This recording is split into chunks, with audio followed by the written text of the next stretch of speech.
labor agreements that I'll be following up is that Canada does not sign bilateral labor agreements as a nation with countries, but the provinces, according to their law, are the ones that sign agreements. And what we had agreed about was about getting seasonal workers for Canada. Canadians are looking for seasonal workers so that during the summer you can go there, you can work for six months or so, and then go back to your country. They already have many seasonal workers from lots of South American countries, from the Philippines and even other Asian countries, but they don't have many or any from our country. So that is something that is still in process, and it is quite exciting because I got information from some colleagues and some friends from Canada when I was nominated for this position, saying at last now we can revive the conversation and continue from where it was left. Before the next question, your documents that you came with should be handed, Sergeant, to the clerk to verify with what we have on you.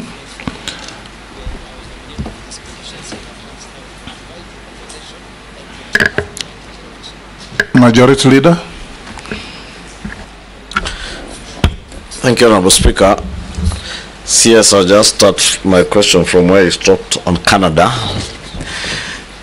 because then you are foreign minister now. You've been nominated to be the Minister for Labor, and the issue that you had then was a labor issue, basically.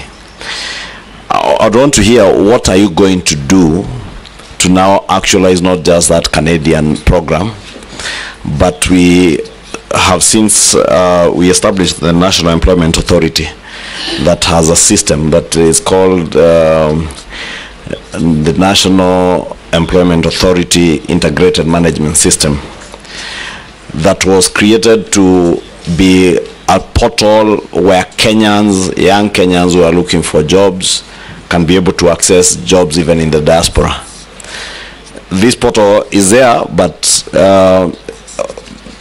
basically because of what has now been viewed as very poor communication by government, many Kenyans don't know about it. Many Kenyans don't access the jobs that are advertised there. There are some who you hear complain that the jobs that are there are low-cadre jobs in the Middle East and elsewhere, but not the kind of jobs that quite a number of our well-educated workforce is looking for.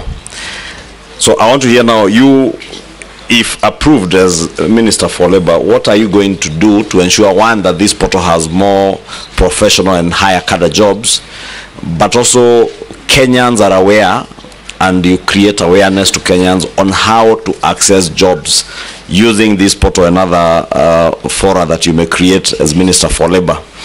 And having served as government spokesperson, probably this is your opportunity now to engage with the young people, create jobs, and be able to show them how to apply for those jobs.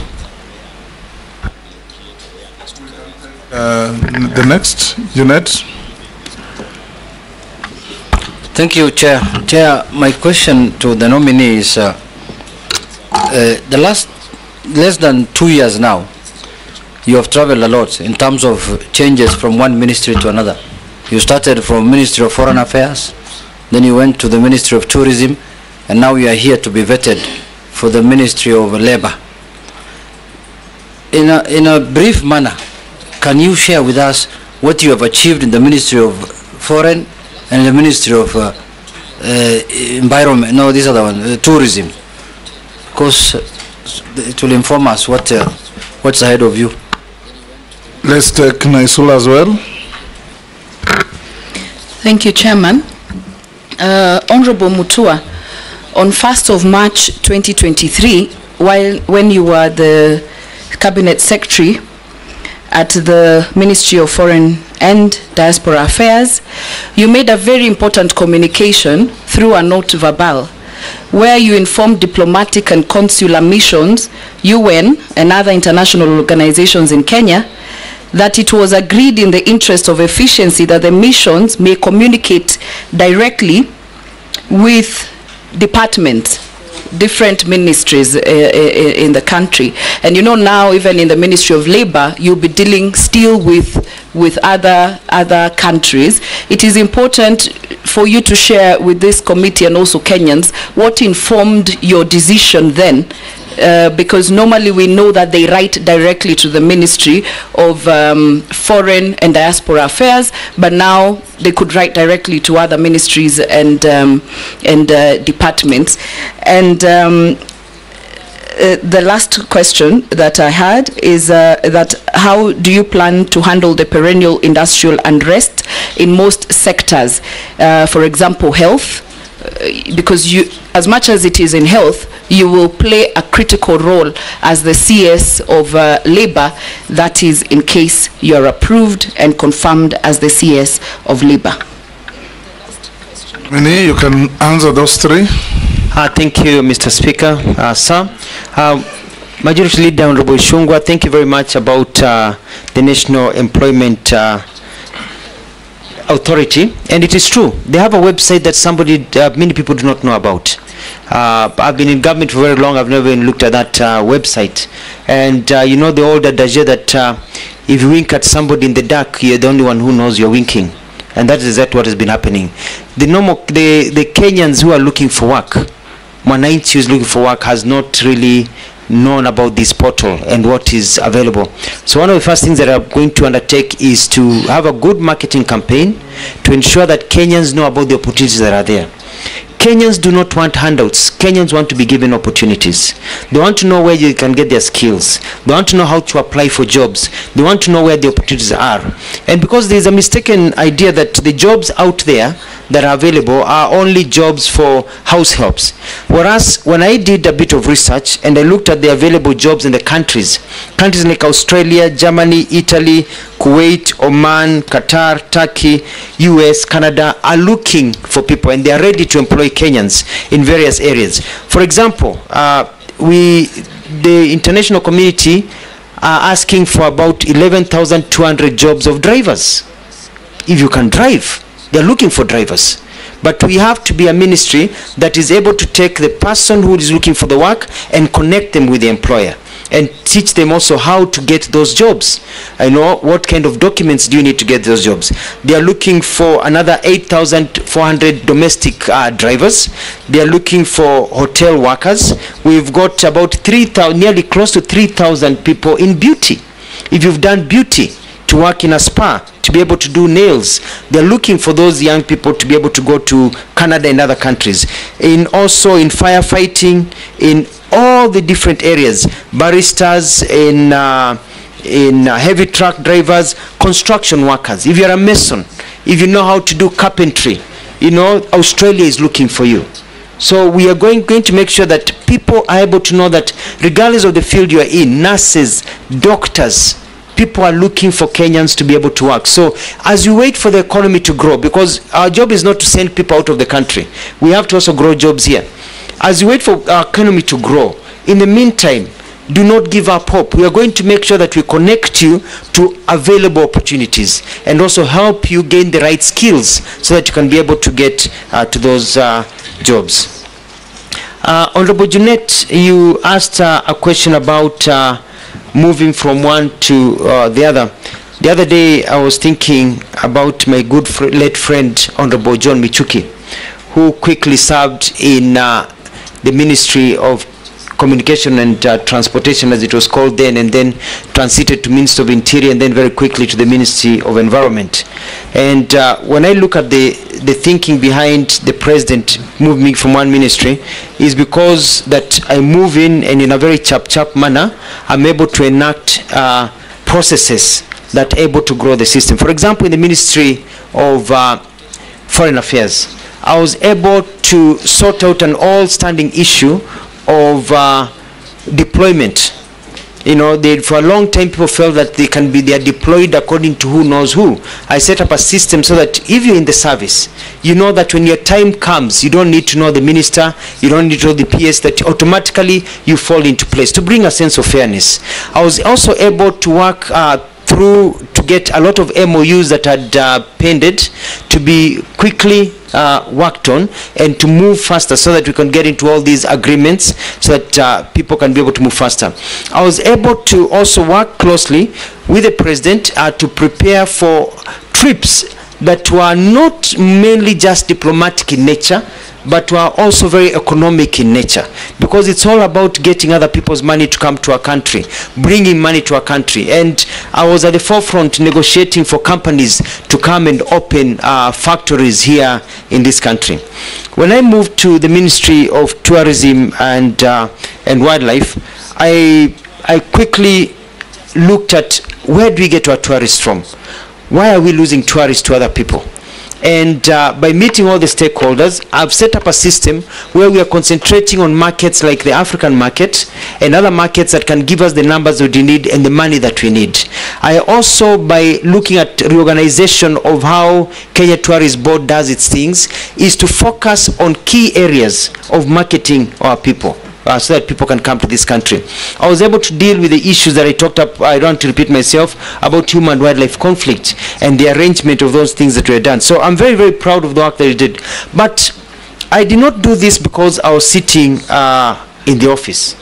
You know, when I got into the office, I spent few hours in the office and more hours on the ground.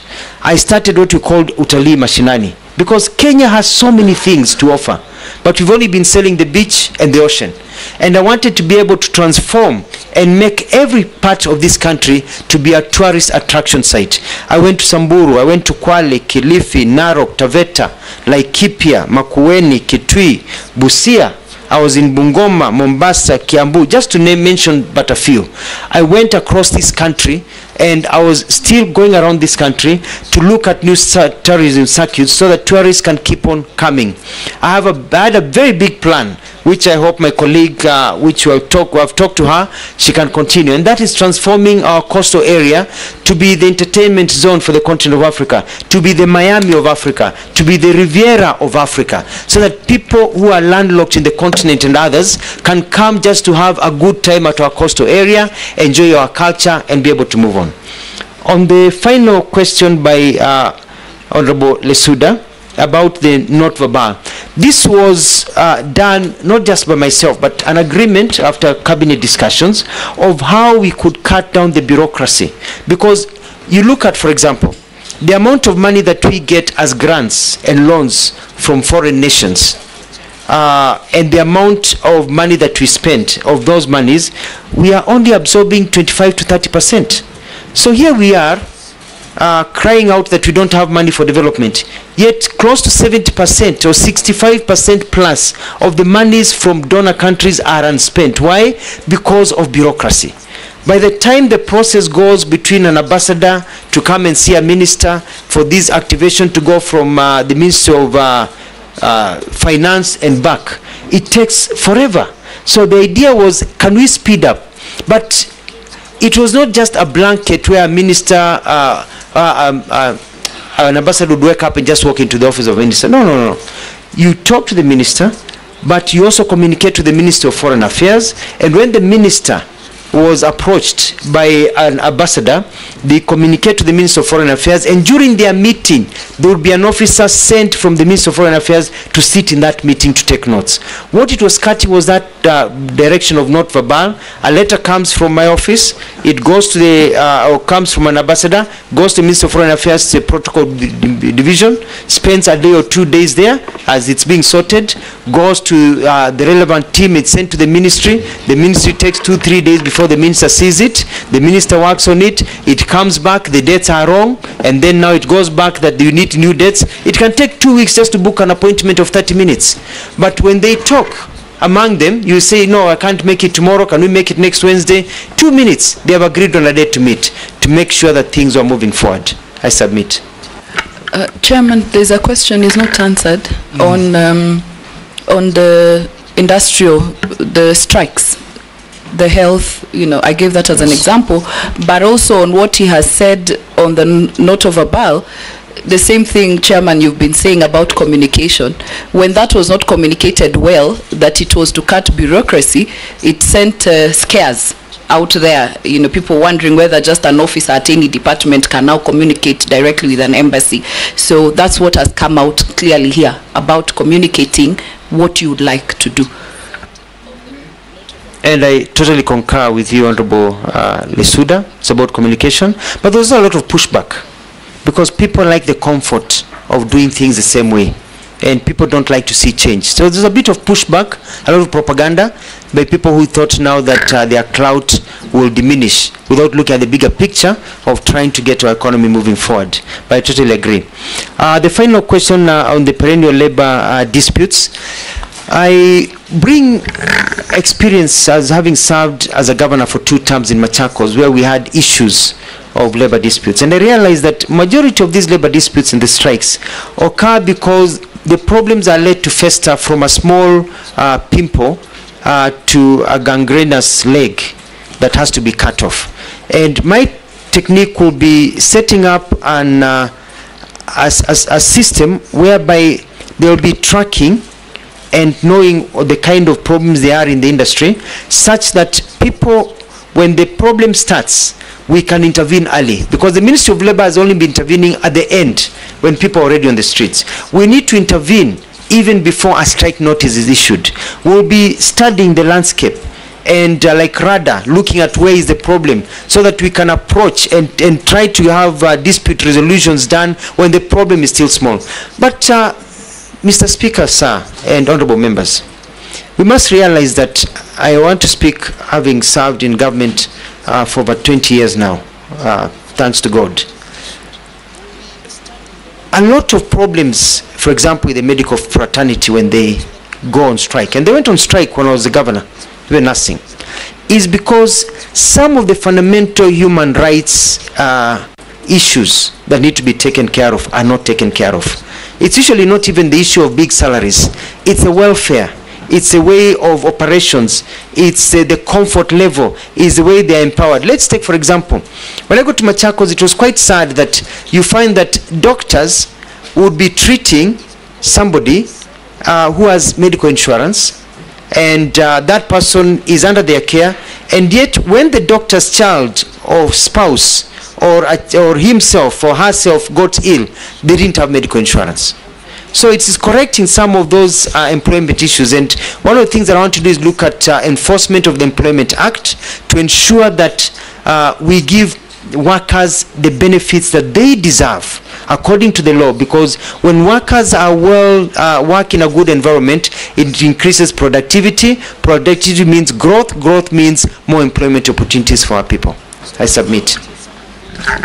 Robert Mbui, Owen Baya, and George Murugara, in that order.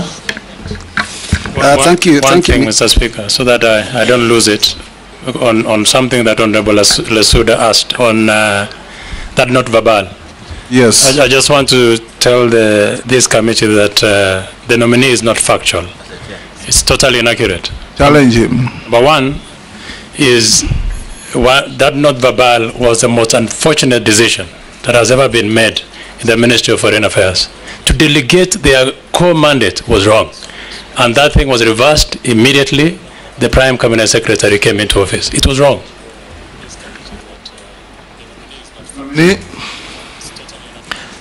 Was it the most unfortunate not verbal? Yes, and I respect Honorable Nelson Koech and the perspective that he has given, and I was chair of the Foreign and Diaspora and Defense Committee, and we had discussions about this issue quite a few times, and it was a government policy that was passed at the time, and it fit the bill at that particular time, and it served its end at that particular time. And the good thing is that I know that government looks at opportunities that are given and changes that are there, and you alter them according to the times and the lessons that are learned. I submit. Robert.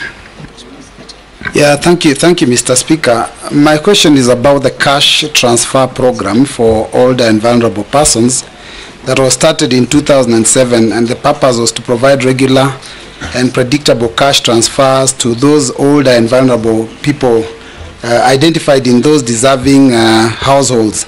Now, unfortunately, that has not been successful because there's constant delays. Now, I want to point out 2-3 things. One is that there has been shifting goalposts over the period. At the beginning, when I was elected in 2013, there were issues of the banks that they would get their money from. Later on, it shifted to M-Pesa, I don't know, SACCOs, and every time there is a change, it of course interferes with all those people that collect this money. Secondly, there is an issue of onboarding all people that qualify, because the minute the government says that people of a certain age are supposed to get it, there is also those who are of that age that do not qualify and their names are not picked up and they also don't get the money. And thirdly, there is the issue of interference by county governments. I'll give an example of Machakos County when you were governor in 2013, when the national government was picking names of those that would qualify to be given money. The county government also collected names at the same time, and those that were collected at county government obviously never got the money because there was no capacity. How would you handle those things given this docket? Thank you very much, Honorable Speaker. Honorable Speaker, I would like to address this question to our nominee on labor disputes. Nominee, this country loses billions of shillings because of labor disputes and strikes and such things. But the unfortunate thing that has always happened in government is we wait until a labor dispute comes, we see it looming, you know, and nobody takes action until people give notice. They give 3 notices, and people go on strike and disrupt labor and productivity in the country. The Ministry of Labor has a mandate to preempt strikes, to have a discussion with human capital to ensure that we don't get into situations like that. Like when KQ had its strike, it was devastating to the economy. But we had a minister in charge, and there wasn't much that was done until now it came to threats, to courts and all that. But at that particular time, the country is grounded. How do you intend to be different such that this ministry is useful in terms of ensuring that this is not a country that chases away investors because of labor disputes? I thank you, Honorable Speaker. Thank you very much, Mr. Speaker. Nominee, unfair labor practices, very common in our country. The labor and employment courts are actually flooded with all these cases where we just don't do it right. You are going to be the custodian of government policy as regards employment. One of the most unfair labor practices in the country is for the government to take interns, young people on internships. 1 year after that, they are let to go. And yet those government departments soon thereafter start advertising for positions, and we also know that people go on retirement, natural attrition. Would you be bold enough to advise the government that these interns should actually be the first port of call for the government in matters employment? And as we speak, they are looming strikes because of the first 5 or 6 cohorts who have been released. Nominee, you can answer those 3. Thank you very much. Let me start with Honorable Mbui on the issue of Inua Jamii. I think the challenge we've had with Inua Jamii is that, and I've done my research, is that people have tried to be creative, and it is now improving, but it's an old syndrome, and that's where we have devolution, whereby you are giving 2,000 shillings to an old grandmother, and you want that grandmother to travel from the small village in the middle of nowhere and go for 100 kilometers to the county headquarters to get the money. But this eventually went down further, even to M-Pesa and other systems. And my study is that we are still not being able to get to the ground completely, to the people who are most deserving. And one of the things that I'll do is work closely with the county governments and also with the national government system to go to the village-based system, not only for identifying the people who deserve the Inua Jamii funds, but also to collect data of the ones who exit, but also on the payment module. Why should I spend 300 shillings to travel to get my money or to the nearest M-Pesa place, because some of these old people don't have the M-Pesa monies, and then travel back, with the same money. So I'm going to find a system of getting the money to the people at their doorstep, more or less, in a progressive manner. As you know, we already have about close to 1.8 people in the system, and looking at how we can get 1.8 million or 1.8 people? 1.8 million beneficiaries, people, and we want to move it to, according to what has been discussed in the cabinet I served in, close to 2.5, and continue to onboard them. But I'm also concerned, Mr. Speaker, about the classification of people who are suffering from various disabilities, because the monies don't go to the disabled person, they go to the household. And so you find that many disabled people fall through the cracks. If you've got one or two members of a family, then that becomes one unit. And furthermore, the disabled even have at times higher challenges than the abled. And we may need to be fair in this country and see what we can do to give them slightly more money compared to what we have. Initially, everything was pegged on the US dollar. It was supposed to be $20, but with how the economy has grown now, they are getting 12 to 15 US dollars, not the original 20 that was thought of when you look at the inflation and the changes that are there. So this is an issue that is very close to me. I mean, the question about Machakos, I think there was maybe a miscommunication, because the government of Machakos that I served in as a governor never collected names for Inua Jamii or social protection. The names we were collecting was for water mapping. We were doing research to find out what are the needs in terms of water delivery in the area as a marker of poverty. But our data was for county government. The national government was collecting its own data.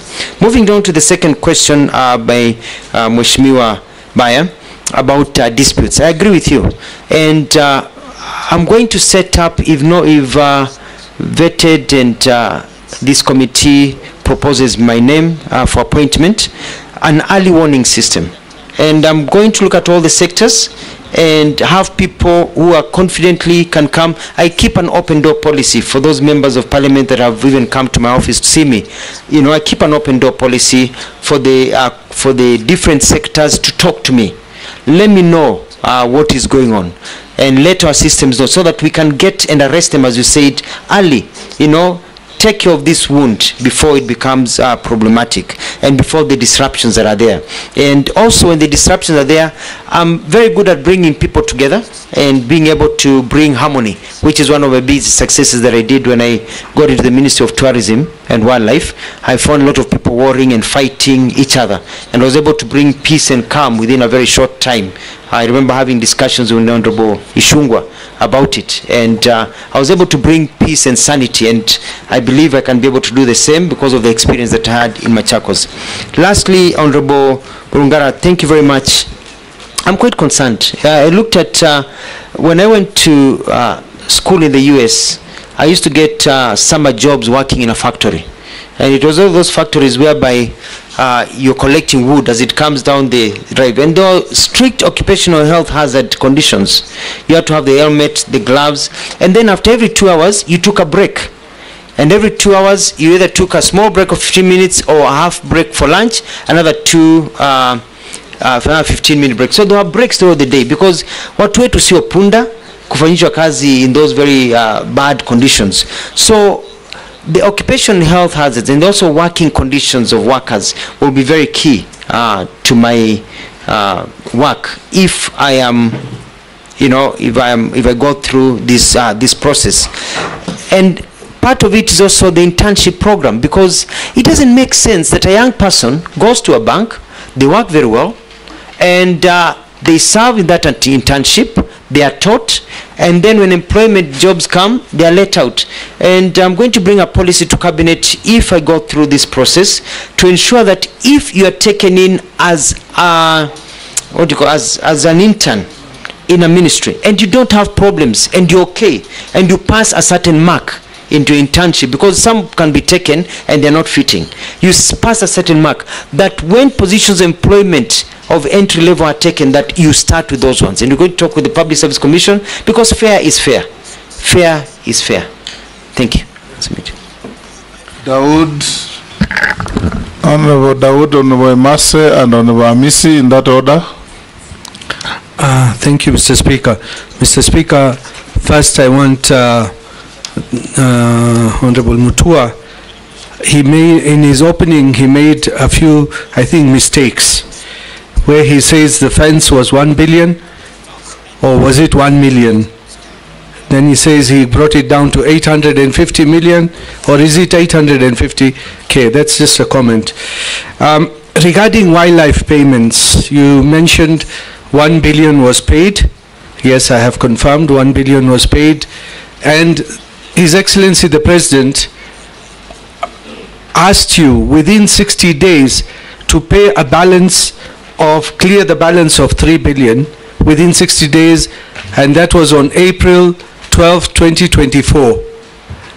Could you probably tell us, within that time, the 2 months are over in June, how far have you done? And he even asked you to simplify the way the forms are done. That's what I want to know for the wildlife. Secondly, the disabled and street children. There is the National Disability Mainstreaming Strategy of 2018 to 2022 and the Street Families Rehabilitation Fund of 2003, 46,000 street families as at 2021. What have you done, or what will you do? Sorry, we have not done, but what will you do if you go to the ministry? Please give us an idea on that. The last one is, in the UK, there is you have just mentioned that you didn't know about the National Employment Authority and what it does. In the UK, there is agency of government, job centers.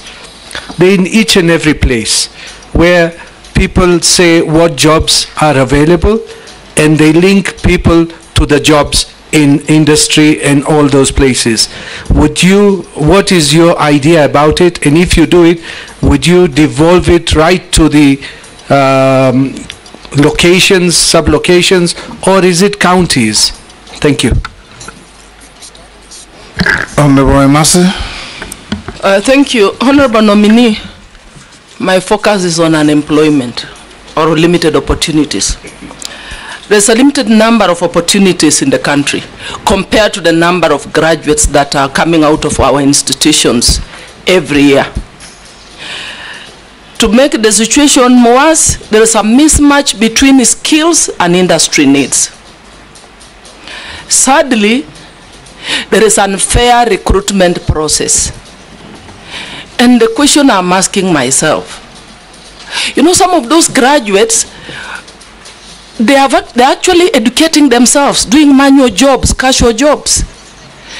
Some of those students, their parents have got to spend time on and off police cells because of brewing changa to take them to school. Others, like in my village, you do pottery. That is how I went to school. And I'm imagining if I did not get a job, what would have happened? So as a nominee, if you are approved, I want to hear about a structured approach to absorbing these graduates into the job market. Because if one graduate, we have graduates who graduated 10 years ago or more. And the reason why we saw them in the streets is because of unemployment. Some of them said, I'm even dead. I'm already dead. Because how do you employ somebody who graduated last year? And then there is another person who graduated 15 years ago, is now 46 years old, 40 years old, with a first class honors, and is in the village. And his sibling is telling him, why are you even talking about education?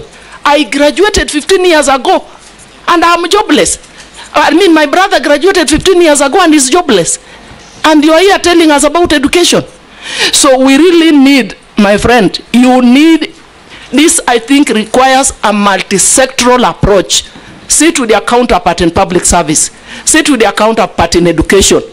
Probably borrow a leaf from TSC, where they say, first come, first serve. Why should this other guy, the parent has struggled as a degree, retire before getting a job? And somebody who graduated last year because of the networks, the connections, gets a job before the other. And that takes me to the question of corruption. You must tell us how you're going to deal with the aspect of corruption so that there is equity in distribution of jobs, so that there is fairness in the manner we actually procure, and so that there is no nepotism. That now, because it is Mutua in this Ministry of Labor, it is only people from your region who will have to go to take these jobs in the US or in Germany. I think that is my concern. Once we address that as a country, then I can assure you we will not have young people in the streets. Thank you. Caleb. Thank you, Mr. Speaker. Mr. Speaker, I have 3 questions, but I'll ask one. If I get an opportunity later, I'll ask the other 2. I'll allow you to. Okay. Now, Mr. Speaker, I think I have vetted the nominee before, and of course, as a member of the Committee of Defense and Foreign Relations, we have interacted a lot. And I'm not going to vet you based on what you're going to do. I'm now going to look at your history. You've said that you've worked in government for 20 years. And I want to give you some of the excerpts from what you've said in public while serving in those offices. When you were the spokesperson of Kibaki regime, there are press conference and pronouncement you made on Oscar Foundation. 2 hours later, the officials were killed, assassinated. It gave the regime a bad name. Whether it was true or not, the pronouncement gave the regime a bad name. In the same regime, you also pronounced yourself to the visiting senator, Senator Obama, as a very small man that you should not bother about. He later became the President of the United States of America. It also gave your regime a bad name. Later on, you also said that you want to rejuvenate the entertainment industry. And you started a Cobra Squad as one of the things that you knew this one is going to revitalize the arts and the music industry. It performed poorly and later disappeared from the screen. In the same regime, we also, during the Kazi kwa Vijana initiative, you said that all the old trees in town must be cut and instead replaced with flowers to beautify Nairobi. Something that did not go on well with the environmentalists and the champions of tree planting. When you become the governor of Machakos, you started a program called Chap Chap, Maendeleo Chap Chap, bought ambulances and all that. Most of those programs flopped, and nothing much came out of it. You actually turned it into a party called Maendeleo Chap Chap instead of the Maendeleo itself. Later on, during the stint as a governor, you once visited the State House with the Right Honorable Raila Odinga, and you confessed that be fair to him, it was not a stint. He served 2 terms. Yes, 2 terms. Yes. So around that time, you visited State House with the Right Honorable Raila Odinga in a state event, and you said the president now serving, who was then the deputy president, squeezed your hand very hardly and painfully. You even reported to the Kilimani police station. Nothing came out of that case. Recently, as a Minister for Foreign Affairs, on an X, what is now called X, it was called then Twitter, when Turkey had a devastating earthquake where thousands of lives were lost, you promised on the behalf of the Kenyan government that food and the medicine will be donated to that country. Right now, even the officials of Kenya in Turkey are embarrassed to face the government there because nothing was delivered. And it has embarrassed this country forever in terms of Turkey and the Kenya relationship. And lastly, where you just came from, as a Minister for Tourism, you said that all tourists arriving here must plant trees, and they'll even have a fee on it to buy the local seedlings. Something that we don't know whether it was passed by the cabinet, where it was a road declaration. This one puts a lot of skeleton in your closet. What do you say about it?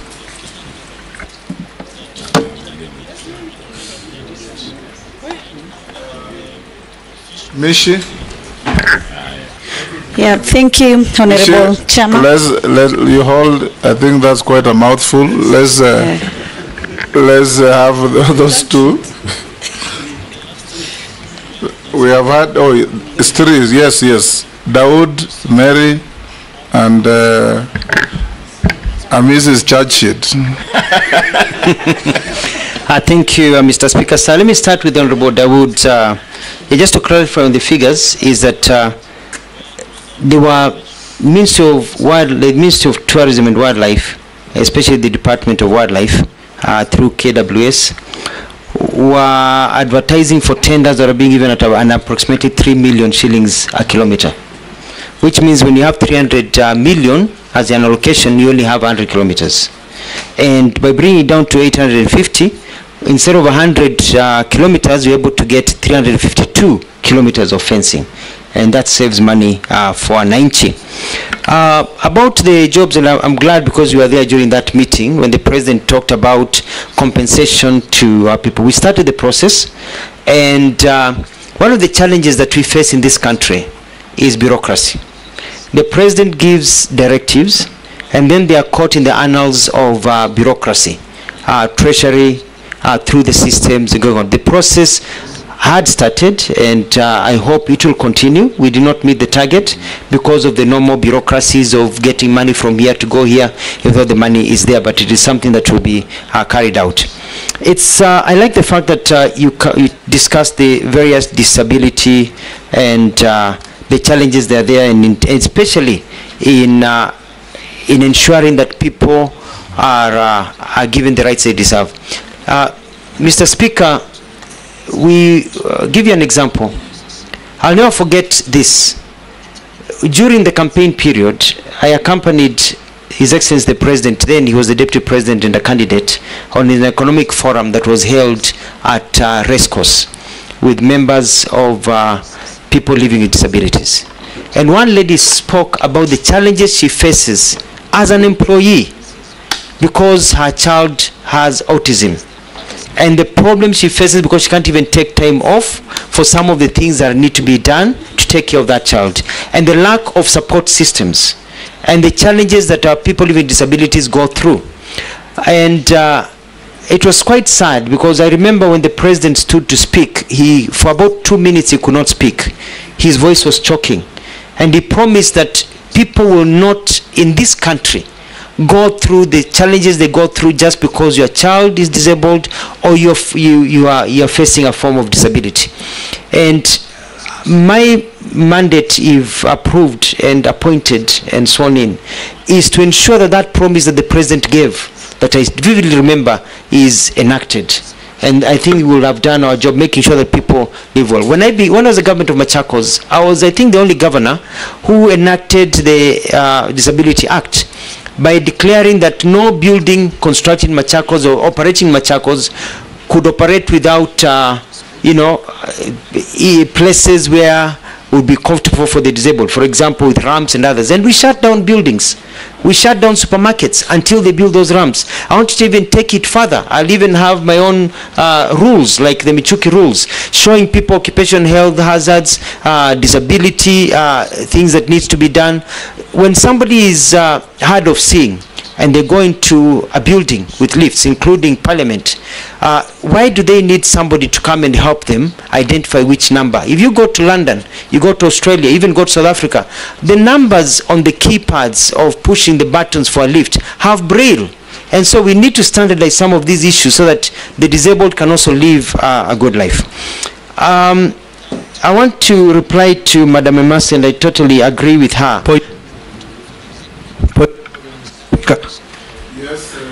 He's not answered one question, and he talked about the wildlife compensation bureaucracy.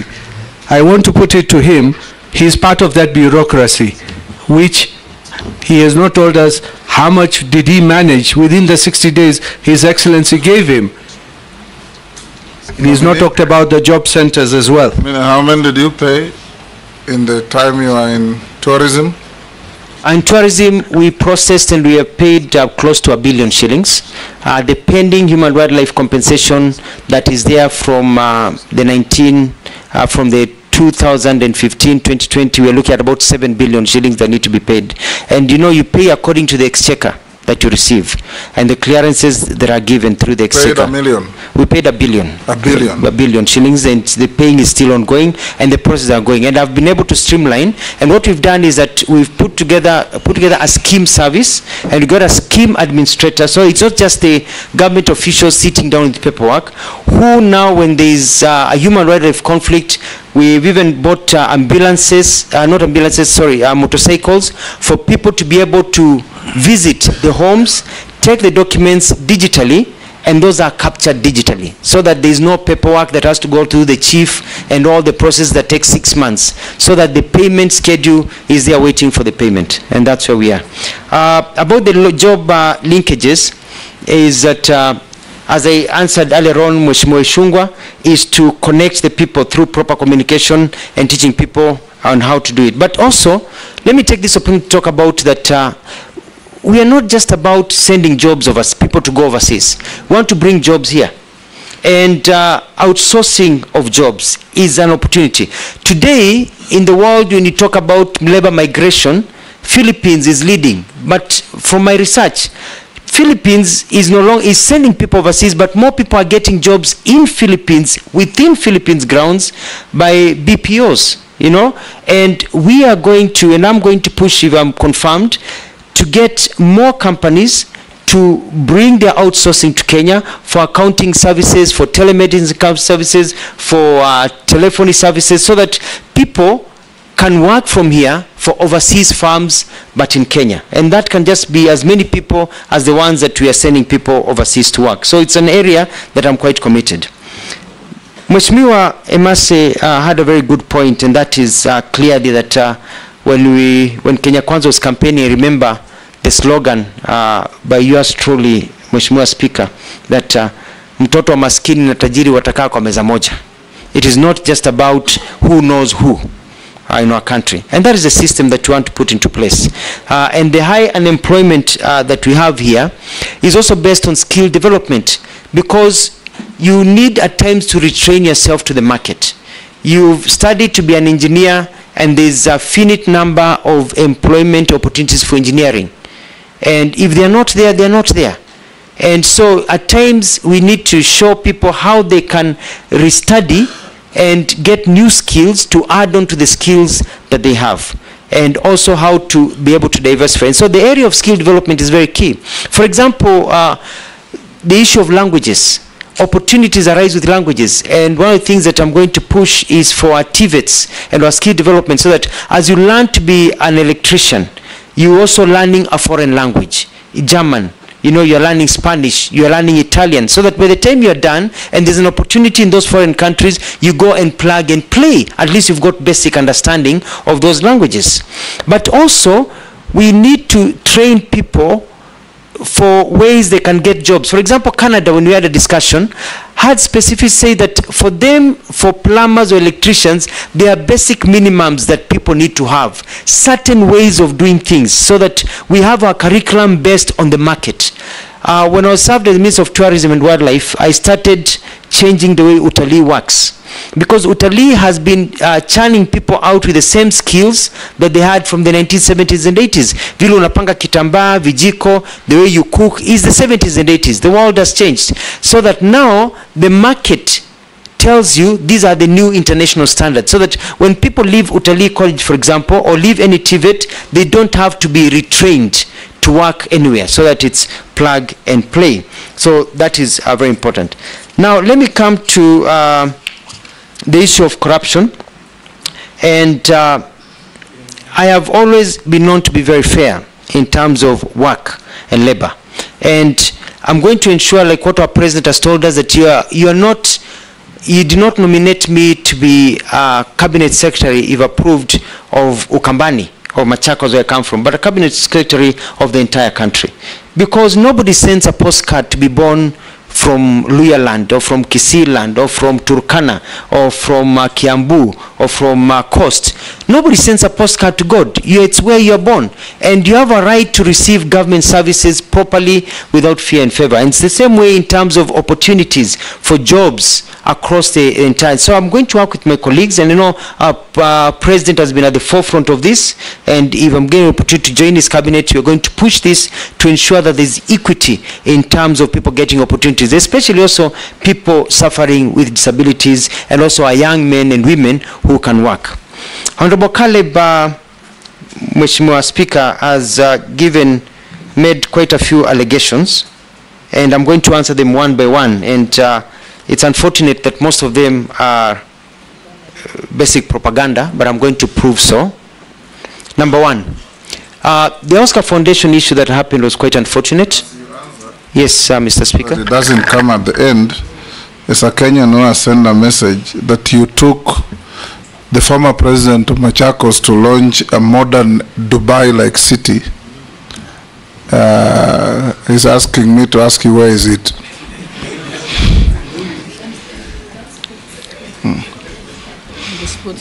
Thank you.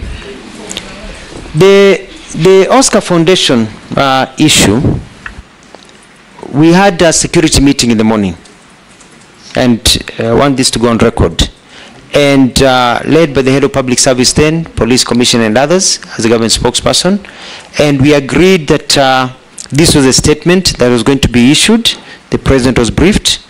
I issued the statement because the legal practitioner and I think the DPP was preparing documents to be able to arrest and take them to court. Later on, after that statement, we heard about the murder or the shooting right outside Parliament of the people that we had also mentioned. So it was pretty unfortunate, and I had nothing to do with it. I was doing my job as agreed in a proper government system. Secondly, Mr. Speaker, you have traveled to the US, and like all houses of Parliament and Senate, when you go in as a freshman, and then you are a sophomore, and then you're a junior, and then you're a senior. So you start in the US system as a sophomore, you start at the bottom, and you work your way up, so you become now a senior senator, a senior document. So when we got the letter from the American Embassy about former President Obama coming to Kenya, the title was the Junior Senator of Illinois, which in the US is actually a positive. It means you're not a freshman, you're not a sophomore, and that you're nearly a senior, that you have graduated, you're actually high in rank. You're not a junior. You're not, you know what I mean? So you're the junior senator, and that's the American system. And I studied in the US myself, and that's a system even when you enter university. You're a freshman, a sophomore, a junior, and a senior. And so when we issued a statement referring to the letter of the Americans talking about the junior senator of Illinois who visited, you look at my statement, that is how we were mentioning his title. And that is the title he had. It was nothing to do with demeaning Obama, who we believed in. It had nothing to do with the comments. It said it was basically his title. You are a majority leader, you are a speaker, you are a minority leader. That's how it's a title that he had at that particular time. Number three, you asked about Cobra Squad. Cobra Squad was a personal initiative, very successful. I want to say that I bought my house in Nairobi with proceeds from Cobra Squad, and went on to produce many other shows like Beba Beba, which I think you've seen it, and many other shows that my company still produce and do other things. And Cobra Squad was very successful even across Africa. Even today, I still get royalties from it being shown in Zambia, Tanzania, and many other countries. During our second season, after the end of our second season, one of our main actors unfortunately died in the fire that engulfed the former Nakumat that was at Moi Avenue. And it was felt that we could not continue with the third season after that tragedy. And that is how we stopped Cobra Squad, out of respect for the death of one of our workers. So, Mheshimiwa Caleb, it was not a failure, it was a success. Big success, but also we are people with a heart.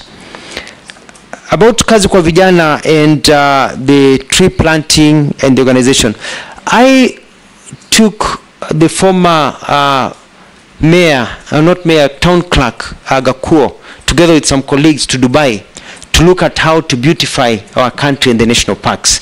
And I remember spending so much time planting trees in the streets of Nairobi. I even count some of the trees I personally planted right here on Harambee Avenue and over here. And we started an initiative to plant trees and beautify. Now, a decision was made that there will be an expressway, the existing expressway that is there, and that the trees on Uhuru Highway, because the expressway was going to pass on top, had to be removed to allow for the expressway, and so that we have short bushes and brushes. And that was what was going on. It had nothing to do with cutting down the environment. We were planting many more trees and reorganizing many other things. Mr. Speaker, I'd like to go on record. Something. Just a small point of order. You said you went to Dubai to see how to beautify a city. Dubai doesn't have any trees, it's a concrete jungle. So how did you learn that from Dubai? We found that in Dubai they have one of the best parks in the world with very big trees and amazing flowers and beauty that you can't believe it grows in a desert. And the challenge was, if it can grow in a desert, if this can grow in a desert, if you've been to Dubai, you've seen, you know, what they're able to do with the trees on the sideline, the palm trees and the forest, then you understand if you can do it in a desert, what about in a place where it rains more than the desert? And that was the lesson that was learned. Now, when it comes to my success in Machakos, I bought ambulances in Machakos that cut down the time it took from a person from being taken to hospital from the half an hour to 2 hours on a boda to 1 to 2 to 3 minutes. When you call an ambulance in Machakos during my tenure, it took 3 to 5 minutes. We had one of the fastest, if not the fastest, response rate in the continent of Africa. Very successful.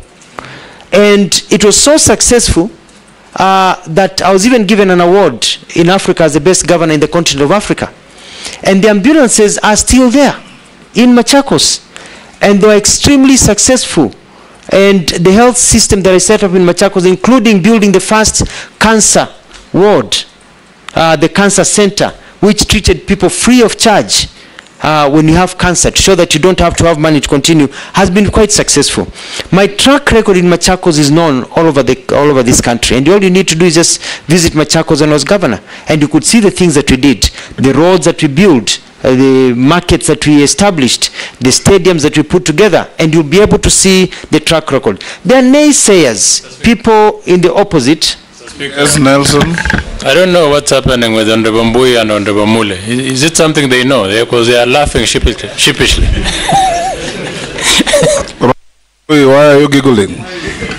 Or politics of Ukabani. Mr. Speaker, I didn't want to make any comment, but I was member of Parliament of Kadhiani, which is in Machakos, when the Honorable Mutua was governor.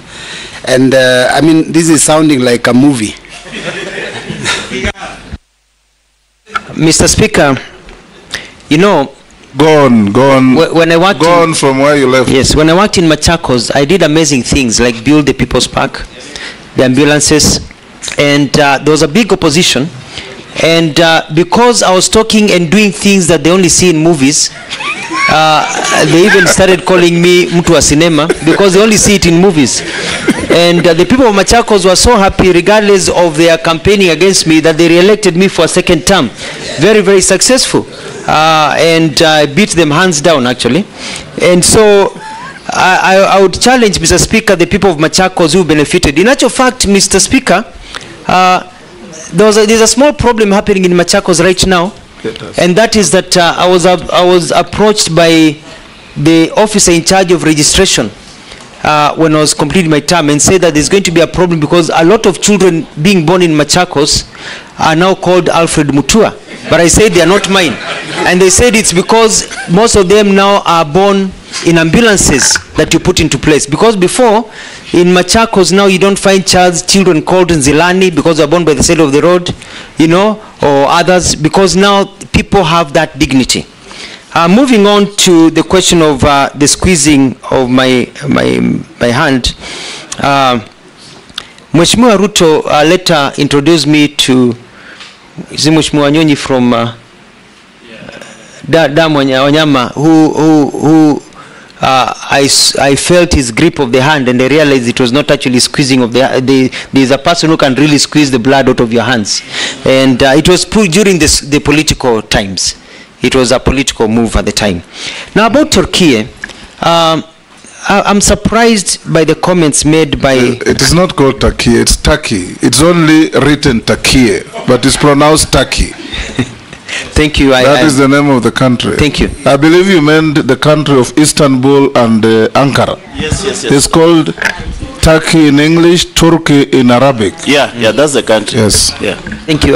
Thank you, Mr. Speaker. I stand guided. Yeah. It is only that lately they have been and trying if you to want push for Kiswahili, it's called Uturuki. Uturuki. Yes. So Turkey, Uturuki, Turkey, depending on who is mentioning it from their end. I met and the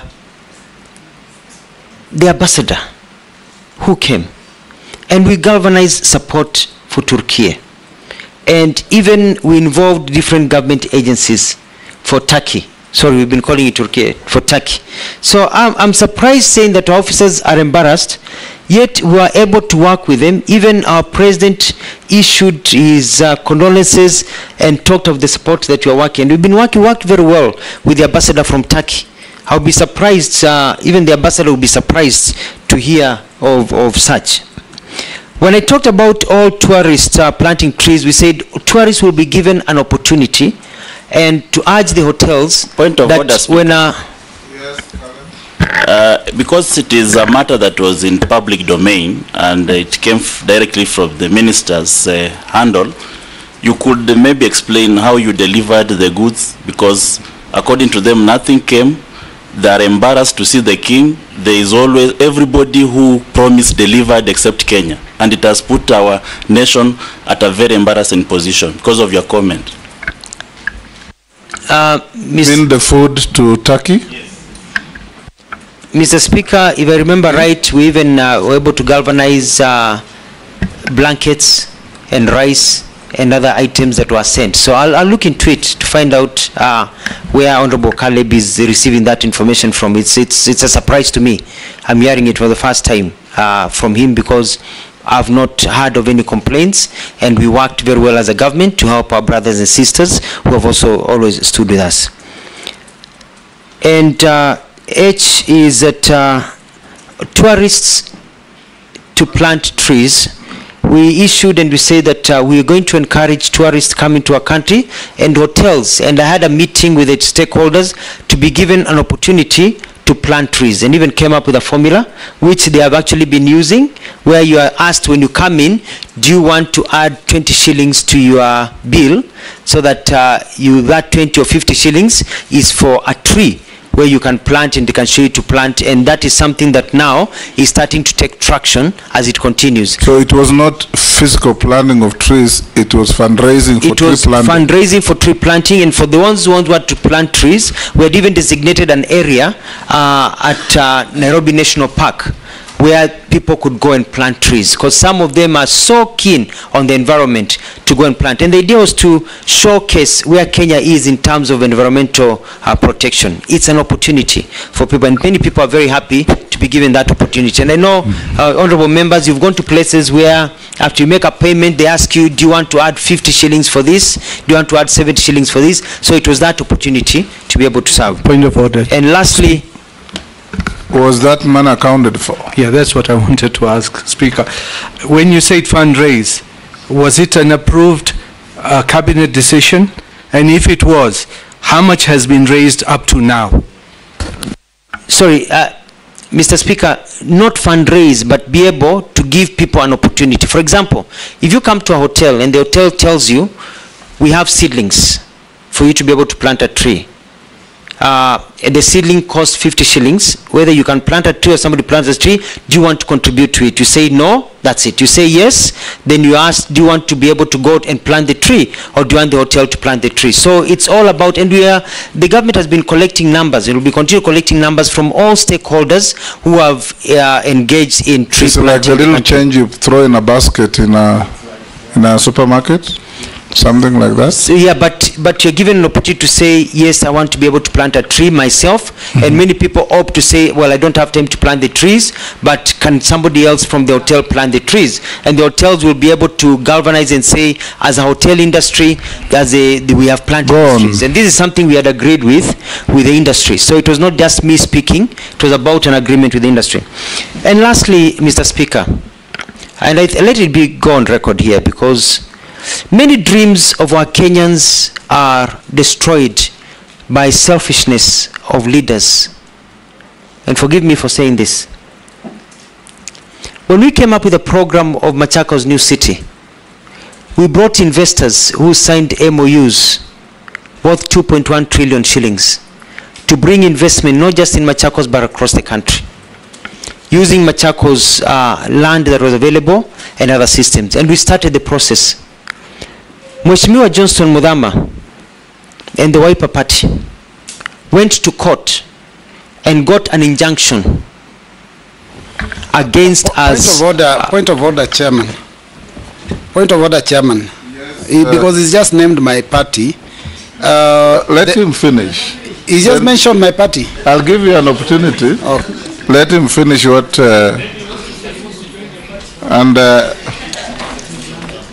And I want, go on, nominee. They went to court and put an injunction, and an injunction was issued by court that we cannot proceed with that program until the court rules otherwise. The court took 5 years. Justice delayed is justice denied. Despite that, we were able to continue. And when the court ruled, and remember it was Justice Odunga, because I have the court case, when he threw out that suit and said actually it had rendered the people of Machakos poorer over time, because all those investments were lost. They went to Rwanda, they went to Ghana, they went to South Africa. Today, as we sit here, some of the problems we are facing with Gen Zs is because we've not been able to grow opportunities for them to work. That was a valid dream that was stopped by leaders who are more concerned about political clout of one another rather than taking care of the people of this country. We have to be able to be selfless to know that some programs you may not support them, but they are good for the country. And you support them because they provide employment and opportunities for others. We lost, the person who has built Dubai Mall, he came and he committed $400 million. That is the one that had a component of Formula One? Yes. The same component. He had committed to put a sports city and hotel system and everything, and even connect the highway from Machakos all the way. He came, he met the president, he met us. I went to Dubai, we signed an MOU, and the MOU is still there with him.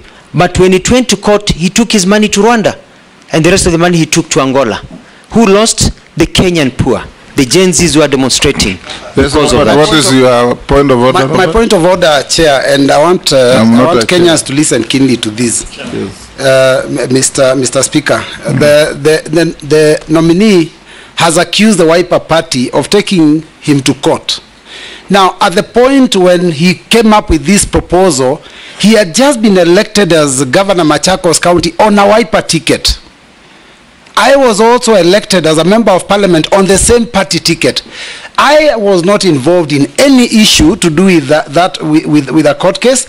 Neither was the party, because the party decision would have been taken at the national election, the NEC Executive Council. So when he says that the Wiper Party took him to court, he's being economical with the truth. I do agree that the senator of Machakos, who was also a Wiper member, may have been involved, but not the party. I would like to see some evidence that puts the party in court against him. Let's settle that the senator who went to court belonged to Wiper Party, but it may not have been the Wiper Party that took him to court, so that we make progress. Who are the parties to the case? You say you have the case? Yes, it was... who was the plaintiff? It was Senator Muthama. Yes. And to Senator Muthama, and when he went to court, he said he represented the views of his party and the party machinery. So I withdraw, and so we leave it as Senator Muthama. And but you see, Mr. Speaker, sir, yes, this was done because, from my perspective, I may be wrong. It was felt that if Mutua is able to achieve this greatness, then it will deny others clout. And I'm saying I may be wrong. I'm just saying that I felt that the reason that was stopped is because it was felt that I needed to be put in my place so that I do not overtake other leaders in terms of supremacy. So I just feel that it shouldn't have come to that. Point of order. Yes, Deputy Speaker. I hope that the nominee knows that you're actually under oath, so you risk perjuring yourself. You do realize that. Free legal advice. Can the nominee confirm he was chosen on which party in 2013? Was it Wiper or any other party? He already said he was elected on Wiper. Okay, let's make progress. Order, Sharia. I think, Chairman, I'll just suggest if the nominee could just stick to the issue of his, rather than just going into politics, just to save us time and also. Yes, you have finished answering to all the counts on Mrs. charge sheet. Now let's go to Mishi. Yes, Mrs. He has answered everything, including the one that was sent in by a member of the public. It's not a court case. Yes. The reason why I've pushed all those is because of your history. And you know, there is developmental stage. You can't just go to a country, copy something and replicate here and you think everything will work. So it puts the office you are holding in jeopardy, the name of the country, the name of the citizens, because of the theatrics manner or melodramatic manner you operate in your office. That's why I brought out those issues. I'll take the next three. Mishi, Honorable Mishi, Honorable Shuria, and Honorable Raso. Thank you, Honorable Chairman. Honorable Chairman, my question will be on Kenyans working as domestic workers in the Middle East, and I want to focus in Saudi Arabia. And my reference will be the gravity of the reports concerning the mistreatment of Kenyans working there, ranging from denying of food, beaten to death, taken to jail under unnecessary circumstances. Honorable Chairman, just recently, and I want to say thank you to you because you're among those people who assisted me together with the Cabinet Secretary, Prime Minister Musalia Mudavadi, to bring the body of one of my electorates, a lady who was working in Saudi Arabia, traveled with his employer to Egypt, and after 2 days, he died under unclear circumstances. It took us 1.5 months to have the body brought to Nairobi, then transferred to Mombasa. Honorable Chairman, I know there have been some reforms regarding the same issues, but I'm feeling that somehow there's no law enforcement, and I believe they are what we call international labor standards or labor laws, and we also have those who are domestic. And most of the time we are talking about this issue, we are putting some reforms, but yet nothing is being done. In the reports of that case which I've just mentioned, it has written that the death of this lady is under investigation. And this is not the first time. I had another previous case some months back. It had the same report that it is under investigation. But after that, there is no feedback, there is nothing, and it's just like that, and no justice is achieved on that. So my question is, do we have some protocol where should be followed in case of such unfortunate happenings that the family maybe need to follow so that to ensure that they get the body at good time? For us as Muslim, you can imagine she was a Muslim and she had to stay in mortuary for almost 1.5 months for her to come back to Kenya. So I'm like, this is an area where we have to put some policies or rather some measures. And I know we have some impediment because some of the countries, maybe they are not subscribing to the United Nations and especially on universal human rights law. And that is why it became very difficult. We have been putting so many resolutions at the international level regarding this issue of human rights violation. But still these cases keep on happening each and every time. And yet we don't know. This family, They're just there, they get the body, nothing is being told to them, and sometimes even they don't get the belongings of that person. They just receive the body, and that is all. Some of them, they're denying their passport. The passport are confiscated. Some of them, they're rendered jobless. They had to go and sleep in the mosque and in the street in Saudi Arabia. So I think this is a matter which you really need to deal with. My second question... He can only do so if he is confirmed. Yeah, if you are confirmed, that is. And my second question is a plan to address the challenges faced by online job seekers in Kenya, utilizing the Ajira platform which the government of Kenya Kwanza has initiated. But I know it has been marred by so many challenges, from digital infrastructure, especially in the rural area, lack of digital literacy, fraudulent job seekers, job offers, whereby our youth have lost millions and nothing is being done on that. What kind of intervention will you implement to tackle these challenges and ensure equitable access to online employment opportunity to all our Kenyans, and more so protect them from these fraudulent offers? On a light note, because now maybe you're going to be confirmed as Waziri for Labor and Social Protection. Kenyans are thinking that you should minimize this drama, especially on your marital status, because somehow they can jeopardize your character or put you in a very negative situation. Because now we want to see that even our cabinet secretaries... You asked about opulence. Yes. I think there is no requirement for one to be married to be considered for public office in this country. I'm saying that drama, there'll be some drama. You have talked about opulence. You talked about opulence on Murchumba Murkomen. You talked about opulence on Honorable Jogo. This committee will not open anybody's bedroom. Sharia,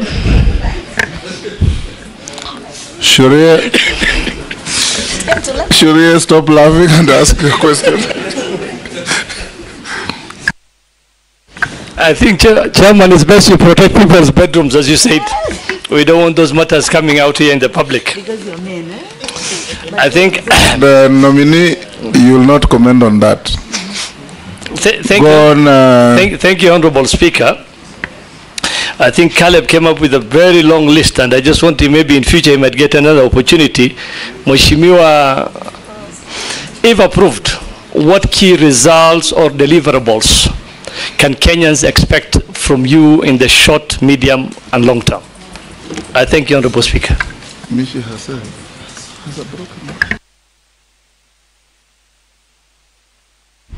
Honorable Raso and then Mule. Thank you very much, Honorable Speaker.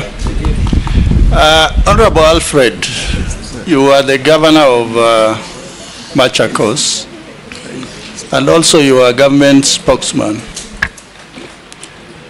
During those two stints, we were able to follow you. You were able to publicize what you are doing, the government agenda, when you are the spokesman. But once you were vetted by this committee and you appointed a cabinet secretary, you just slowly faded away. Is it that maybe it is comfort zone to be a cabinet secretary, or the dockets that you occupy were not really engaging? Because Article 152 clearly says what is cabinet: the president, the deputy president, the attorney general, and 14 to 21 cabinet secretaries. Those are the people who run government. And because of your background, we expected you to really support the government you are serving, particularly in advising them on the area of communication, because your PhD is on communication. So maybe you will comment on that. Honorable Speaker, I need to ask something on labor.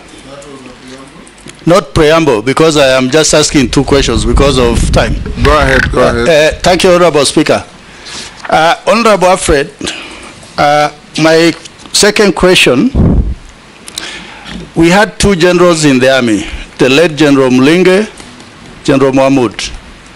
During the army recruitment, recruiting officers will go to an area and they will say, look out for this tribe, because they were looking out for the minorities, that minorities should not be excluded from the army. When we come to the ministry, if the House approves you, the ministry, you are likely to go to labor. Do we have systems in place to monitor, to evaluate, to look for minorities? Because I think it's not good enough to just speak on the radio, the social media, or the Gazette. And yet a lot of youngsters who are in the rural areas do not have access to many of these things. So if the House approves your nomination, what is it that you are likely to do? That there is regional balance, ethnic balance, and a lot of youngsters will be able to get opportunity in Kenya and even overseas. Thank you, Honorable Speaker. Thank you very much. No Machakos drama. Yes. Thank you very much, Mr. Speaker. I stand guided. Mr. Speaker, I want to ask the nominee. This country, and I want you tell the civil servants in this government, there have been unrest in different cadres, doctors, nurses, lab technologists, electricians, whatever. And once there is unrest between labor disputes, there is always a negotiation and an agreement is arrived. But time and again, you will come and hear that the same union claiming that the government is not honoring the agreements. As you get into this ministry, can you tell Kenyans what will you do to make sure that every agreement between the civil servant and the government of the day are implemented to the letter, not to leave it just to unions, not to leave it to the ministry itself, not to leave it, even we saw the last one for doctors, whereby we have a ministry for labor, but the head of public service had to come in for negotiation. When we have a standalone ministry for labor, please, if you are approved by this committee, tell Kenyans today how you will do differently to make sure that we don't get this embarrassment to the employees of government. Nominee, you can answer those from Honorable Mishi, Shurie, Raso, and Mule. I want to agree with Honorable Mishi about the gravity of the issues. I have done my research and I've realized that our children are going to countries where we don't really have agreements with those countries about how to operate and what needs to be operated. There used to be a big problem also, because I remember I sat on this seat, Mr. Speaker, and I promised that if confirmed and appointed as a Minister of Foreign Affairs, my first trip would be to Saudi Arabia, and I did that. I went to Saudi Arabia, I met Kenyans, I met people who are suffering, and we started the process of changing, and a bilateral labor agreement is yet to be signed between Kenya and Saudi Arabia and some of these countries, which I will push for. One of the things that I would like to do is also get lawyers, our lawyers from the Attorney General's office, to go to some of these countries and study and understand their laws, because we need to know what we are dealing with, because what we may think here is important may not be covered in their laws, so that we can also be able to know how to navigate those countries, because we can't go and impose our laws to them, and we see how we can work with them, especially if they are not signatories of international conventions that we are signatories to, and the protocols that it may measure. And my apologies that, you know, you've had to go through many of these challenges where people die and they can't even get their things to be brought back home. It is also important also about online job seekers, going with the question by Honorable Ishungwa. It's all about communication. people to know how to do it. But I want to set up a proper portal that will answer many things, so that you look at available opportunities, but also to weed out all these crooked agencies. We'll publish as a government a portal and lists, which you can even put in the newspapers, of the approved agencies. Because people keep on asking, is this right? Hii advertising ya Canada ni ukweli, hii ni ukweli. So that now any advertisement without the name of a company, we can be dealt with, you know, according to the law, because they'll be lying to people. And if there's a name of a company, people can cross-check the government website or government documents and be able to verify that that is a recognized and proper company. And don't be surprised if we have to knock out a few companies and bring more in that are straightforward, so that they don't lie to our people. So we're looking at a one-stop shop in terms of connecting people to jobs. Mheshimiwa Shurie, I was saving this for the end, but thank you for your very good question. And that is that I want to change how workers view the workspace. I want people to be comfortable when they go to work. I want to be able to get employers to provide for the employees good working conditions. Whether you're a house help, a doctor, security guard, everybody, you should feel that you have got a system that protects you, and that you work in a good environment. I also want to work with the employers so that we can see what we can do as government, remove some bureaucracy so that they can expand. I want to call upon them and see how we can be able to see, create an opportunity for them to employ more people, cut down or maybe forego some little profit to employ one or two people using the principle of consumer spending, so that you get more people, spending people in the market to grow the industry. So I want to look at some of those things. The labor migration, I want to move the numbers from the ones that are there to about 5,000 a week. If we can get there to 10,000 a week eventually, people going overseas. But to do this, I want to work closely with all of you. I want to work closely with all members of parliament. I want it to be constituency-led, so that we can have quotas, and we know that this constituency where you come from, where all members of parliament come from, can provide people who we can now send overseas, so that you as leaders can take the lead in identifying and maybe helping people on the ground to be able to be recruited to go overseas and get jobs. When it comes also to BPOs, setting up centers, we don't want somebody to come all the way from Nyanza, where Mheshimiwa Junet comes from, to Nairobi to get an online job, or to get a job in a call center.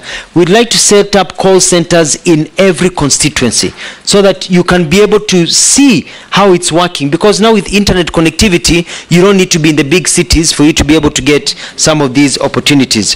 When it comes to Employment Act, we need to overhaul the Employment Act. We have offices across that will need to look at how they perform and how they work, and I want to motivate my staff to work well. And the issues of social protection, we have to ensure that our people do not fall through the cracks. We want to be able to provide opportunities for our people, so that COVID has taught us, when there's hardship, there's something to be able to fall back into. In the United States, in Australia and other developed countries, there's even money given to people who are unemployed, unemployment benefit. We are not there yet, but we can start putting the structures to get there by getting a lot of these laws and policies that are pending that to be fast-tracked, so that we can increase entertainment. Mheshimiwa Caleb talked about my interest in the film industry, and you know, Hollywood was not built by money from donors, but by money from entertainment. And this is an area we can galvanize on, you know, get the entertainment sector to grow in our country. It can be a huge employer. The sports industry, I'll work with many of my colleagues to ensure that there is job creation, because as a Minister of Labor, we are cross-cutting in terms of ensuring that people are able to work. There's a question about equity and expanded government. And one of the things that I like to do is that we have to start publishing data that shows the inclusion of everybody in our government in different areas. I think that is critical, so that people may have the idea that they are not included. It's good for them to know that they're included. So that's one thing that I like to do, is constant publishing of data. There was a question about, Shuri asked me about the question, or Raso, Mheshimiwa Raso, about comfort zone. I'm not in a comfort zone. But you see, when you're a governor, you head your own government. So you can shout as much as you want. When you're a government spokesperson, you have the authority to speak as much as you can. When you work as a cabinet secretary, you are also toned down kidogo, because you're working for a boss or bosses. But I think the lessons that we've learned is that we really need to communicate. And I want to promise the country that you'll see the Mutua who communicate much more, especially in this new docket, if confirmed and sworn in. Thank you. Lastly, Mr. Speaker, Mheshimiwa Mule had a very good suggestion. Thank you very much. And the civil servants' unrest and the work conditions. The Labor Ministry will be dealing as an arbitrator, even looking at the public service and holding the public service to account in terms of what they do in terms of these agreements. I saw it in Machakos. As soon as I enacted the agreement that we had agreed on, the nurses and doctors were very happy with me. They took their riots elsewhere. So don't enter into an agreement, is what I'll be telling everybody, that you know you cannot meet. You know, and it's good. And our Kenyans are reasonable, especially if you meet them early. And it is harder to sort out an issue when people are on the streets. It is easier to sort out an issue before strike notice is issued. And I'm going for that early warning system, so I can work with the industry. And some of them have already reached out to me. They're saying, if you're appointed, if you are vetted and you go through, we'd like to come and meet you, because they are festering wounds. And so I'll open my door to meeting. And so we tone down a lot of these issues. I submit. Chairman. Nelson Koech. Yes. Posing. Yeah, thank you, Speaker. Nominee Honorable Mutua. My question is this. If you look at your ministry, or when people look at the ministry you are going in, not your ministry, should you be approved? Ministry of Labor and Social Services. People only see the minister. There's an argument that people only see the minister during strikes. So it's almost being called, what somebody told me, it's called a strikes ministry or a firefighting ministry. That's the only time people can be able to engage or see the minister for this Ministry of Labor and Social Services. Honorable Mutua, tell Kenyans who are watching you and us and this committee to be able to look at how to analyze you for suitability in accordance with Section 7 of the Act. What else is expected of this ministry that Kenyans don't know? Maybe they have not been communicated, or Kenyans can expect from you, so that they don't see Honorable Mutua today in the vetting. Should you be approved, they only see again Honorable Mutua during what? Firefighting, when there is a strike in this country, then they see, oh, there is somebody called Mutua. What else will Kenyans expect out of you, Honorable Mutua, within your ministry that is not of strike? Thank you, Speaker. Kikaria. Thank you, Chair. There are industries that exploit workers, mostly the casual labor, by paying them below the stated remuneration rates, denying them the union rights and health benefits, exploiting them to unsafe work, exposing them to unsafe working environment. What measures will you take to address this? And secondly, it's about the street families. Now with the new constitution, we used to have the Rehabilitation Trust Fund, but that was run under the Local Government Act, which is no longer in force. But the street families keep on growing day by day.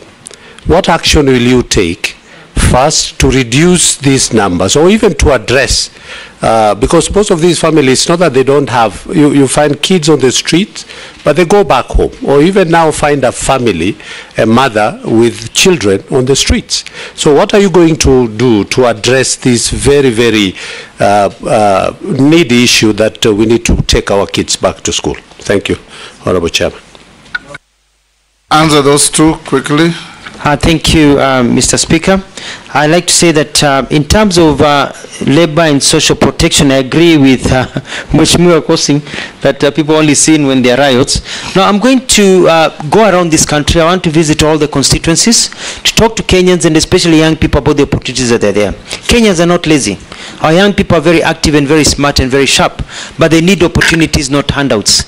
And so I'll be traveling to all the counties. They'll see me. I'll be very heavily on media, telling to them about the jobs, the kind of skill development. I'll also be looking at the working conditions of factories. Do not be surprised if 1 or 2 or 3 factories are shut down because of poor working conditions that go even against the international tenants, because we have to make sure that our people are respected in the way they work.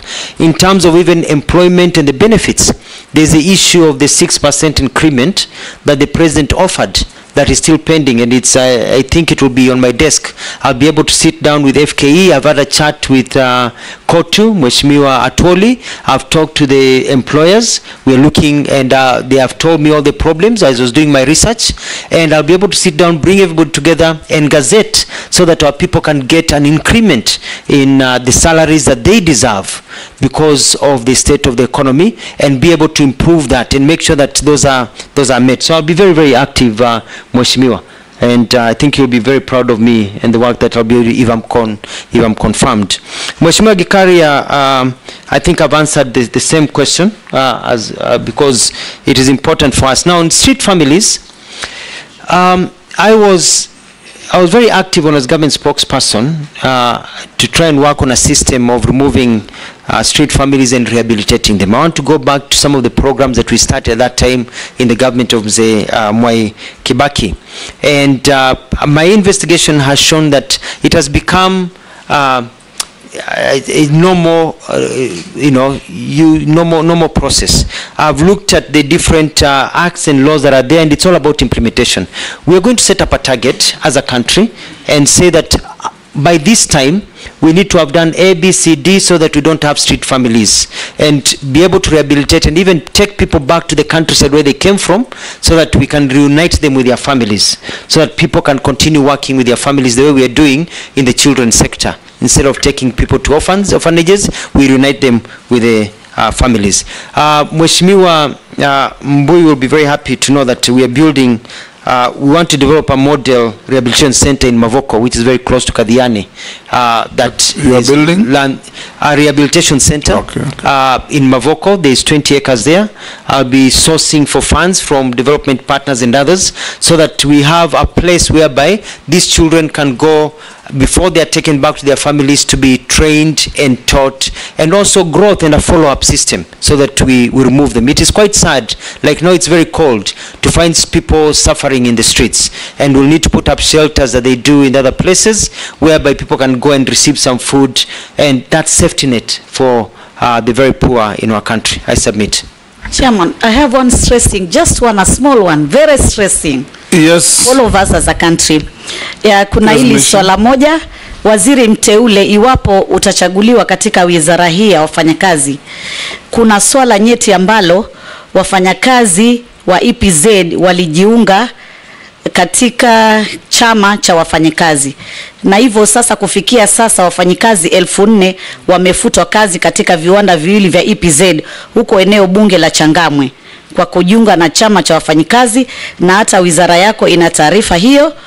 Kwa hivyo tunaomba iwapo utaweza kuchaguliwa, uangalie swala hili litaweza kutatuliwa na kuona haki za Wakenya hawa zimefanikishwa. Asante Mheshimiwa Spika. Yes, Owen. Honorable Speaker, the nominee, briefly, just tell us about your vision for the NSSF. I think it is an area that has not been touched. Daud. Thank you, Mr. Speaker. If you're confirmed, how will you pursue qualifications, equivalency, so that our qualified Kenyan professionals can move across the globe and sort the menace of unemployed professionals such as doctors and others? This is a question from one of the Kenyans. There is one. Thank you, Honorable Speaker. Just a quick one. Nominee, National Employment Authority. No wonder you didn't know whether it exists. Actually, it is somewhere in Kasarani. Just in case you are confirmed, it must be at a central place where all Kenyans will be able to access it. Chair. Just one, Mheshimiwa Speaker, just one from a Kenyan. On the collective labor bargaining agreements, wondering why they are never implemented, and that's what makes workers keep on seeking attention of the authorities every other day, and especially the presidential pronouncements on Labor Day. There is always an increment, but it's never implemented. Like last time is 6%, or is it 8%? But up to now, it's not been implemented. So, what difference are you going to make in that regard? Chair. Someone is asking, there are quotas for people living with disability in the constituencies for a certain number of people living with disability to get the stipend. And the question is, where do we take the rest in our country? Just like the old who, when they turn 70, it should be automatic upon medical confirmation, then all people living with disability in our constituencies should be taken on board. And the last question is, kindly ask Alfred Mutua this question. Upon confirmation, you should go to those foreign countries and negotiate with tech companies to allow Kenyan citizens work for them from Kenya without using VPNs and residential proxies. There are a lot of job opportunities in the tech industry, but we can't access them due to location restriction. There are very many, from transcription, captioning, machine learning, data entry, chatting, software development, etc., instead of exporting labor. Chair. We must. Thank you. Yes, this is from a Kenyan who actually states that the nominee is excessively abrasive, especially to junior officers, and quotes an instance at the Ministry of Foreign Affairs and Diaspora, where you actually threw out officers from the parking lot for no good reason whatsoever and without any consultations. These were junior officers. Is that true? Speaker, just one from the teachers. Yes, Mole. This is from the teachers fraternity in Kenya. They are asking, let them, you tell them how you will avert the incoming strike, because you have said you want to arrest the strikes before they happen.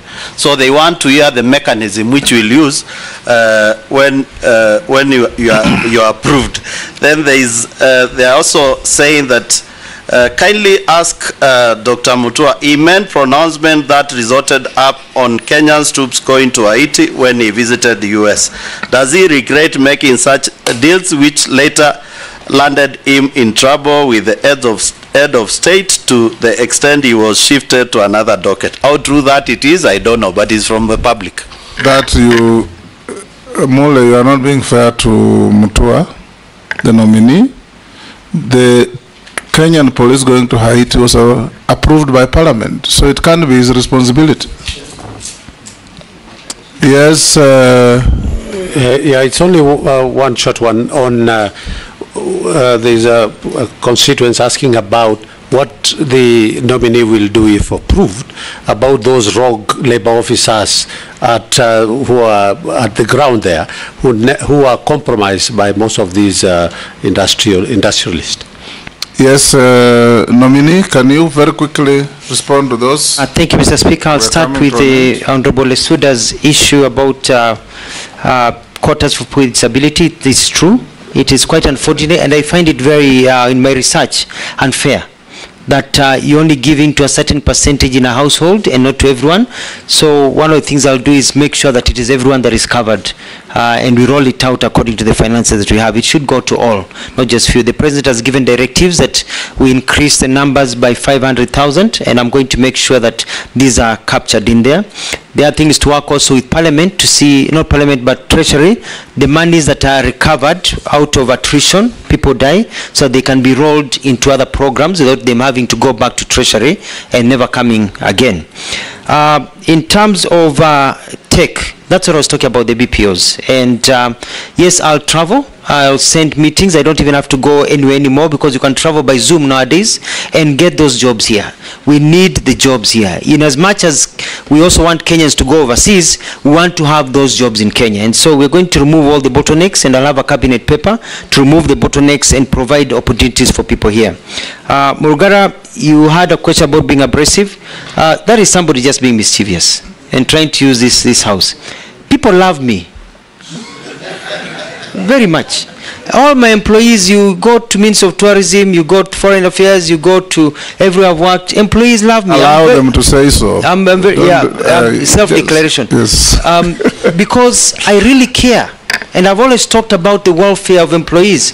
One time I'm on record asking, inakuasha nini kama mwenzako anapata nyongeza ya mshahara ama anapata cheo nyingine? Inakuasha nini if your fellow worker moves forward? Why do we keep on constraining people so they cannot get promotions? Why does it, that person is a father and a mother to somebody else? So I have very good working conditions. What happened in Foreign Affairs, and Mheshimiwa Speaker, you know, you've served there, is that there are vehicles all parked outside the parking lot, such that it looked like a car park instead of an office, because they didn't have parking lots. And I got in, I said, you cannot have the image of the foreign office where you have ambassadors coming, foreign dignitaries, and the cars are covering everywhere. Looking like a terminus. Yeah, looking like a terminus. And so we said we move the cars away, and the ministry to provide another place for the cars to be parked. And that is what has happened. But you know, people, they don't want change. They want that comfort, and they didn't understand. Now if you try to take the cars back there, they'll fight you. They'll tell you, no, we like it the way it is now, because it looks better. So it was a good move. That is somebody who is just mischievous and trying to take these opportunities. But I remember when I left Foreign Affairs, some officers came to see me and they were crying. They were sad I was leaving. So I don't understand about being abrasive. I'm very, very polite to everyone. About the teacher strike, Mheshimiwa Mule, I'm going to call for a meeting if I go through this process and meet with them. And I want to tell teachers in this country that I will listen to you. I respect teachers and will iron out. There are no issues, because even if you do a strike, even if you do maandamano, you will still have to sit down. Why don't we sit down early and sort these issues? And I'm very fair, and I'll ensure fairness. And in terms of the issues of qualifications and verification, we have a skill development system that I've studied and I've looked at it. I'm going to enhance it, because what happens is that you want to be a doctor in Australia, even though you're in the Commonwealth, you still have to go through rigorous testing. And so it's to enter into agreements that you can go and work in these other places without having to go through the same retesting. But that is also improving the quality of how we do things in our country. Submit. Nominee, I've also received a few issues from Kenyans out there watching this. They ask, will you ensure that employees insure their employees, so employers insure their employees? What are you going to do about skewed funding between Child Welfare Society and Children's Department? UHC staff who have been on contract for long with half salaries, what are you going to do that? Where some elder Kenyan has said, I think to all of us, where are the issues of older persons in this interview? If confirmed now to you, what will you do for the welfare of older people in Kenya? Another part, you asked? Okay, Robert asked that. Another person, I think this must be from Naivasha, there's serious labor problems in the flower sector. What will you do if confirmed? Another one says, what will the nominee do, or what does he say about the minimum wage proposal of 30,000 for security workers? Another one, and this is, says contractual jobs in Kenya don't have retirement benefits. What will you do about it? And the last one, can you consider establishing a national employment oversight authority? Those are a few. Some that I've received have already been raised by the members in the committee. Thank you, Mr. Chairman. And as I talk about employment, employers and ensuring the employees, this is something that I'm going to look at very important, very carefully, because it goes hand in hand with savings and with the question that I did not answer of NSSF. And it is important because you realize that if you work for a company and they are not able to provide you enough income to be able to get private insurance, and you're not able to get into the government insurance, then there needs to be a way of plugging it in. We have to be very careful that also we don't scare employers away in terms of the cost of doing business in our country. So it's a balancing act, so I'll be able to look at that. NSSF has a portfolio of about 400 billion, and we want to grow that to $1 billion by being creative in where we invest, even outside the country. We have seen other countries come and invest in our country. They have pension funds, so we can grow money for the pensioners. And also be able to turn around the 3 months that are now the 13 days to 24 hours, so that when you exit, you can get your pension. But unfortunately, Mr. Speaker, if you're not a member of parliament in this country or a senior government official, when you leave, you get nothing. You get very little. So we want to push it such that now, at least we have a system whereby you can be getting 60% of the pension you are getting, not the 3 or 5 or 10% that we are getting, so that your life continues. Si unatoka kazini alafu unachakaa, unaanza kuparara, because your life has just taken a dive, so that you're able to save. But to get that, we need to get a saving culture. Only 3.3 million people in this country have a pension scheme. We have to get that, and there's different initiatives that are there to get the other sectors into saving. And I'm going to run a campaign of encouraging people to save, being asked, well, how much have you saved? It doesn't matter. It can be 20 shillings or 50 shillings or 100 shillings. We need a saving culture, because ujana ukama moshi ukienda urudi. One day we all grow old. And so if you grow old and you don't have a kitty you've been saving and you've been eating everything, then you'll end up in the street. And the culture nowadays is not like the other one. You know, the Gen Zs are growing up and moving on in their lives. They'll not be there to take care of us when you grow old. So I'm going to get into a communication program for Kenyans to know, when you eat something, if you have 3 mangoes, please put one aside and eat 2. For another day, to get that culture. I've heard about the staff of UHC. I'm aware, because we piloted that also in Machakos. I'll also be looking into that. The older persons, one of the things that I like to do is look at how we can give benefits to older people. In many countries, you find there are benefits. For example, in the United States, where they, after you pass a certain age, you get a card. That card allows you to even get into some public transportation for free.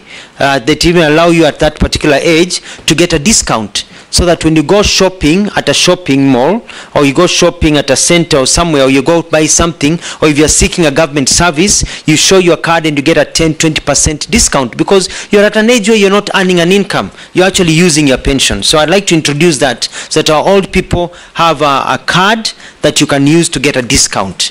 That will cushion you in terms of social protection. I've heard about the flower issues in Naivasha, and the also bulk of these old people, nominee, are in the rural areas. In the rural areas. Where will they get discounts in villages in Turkana?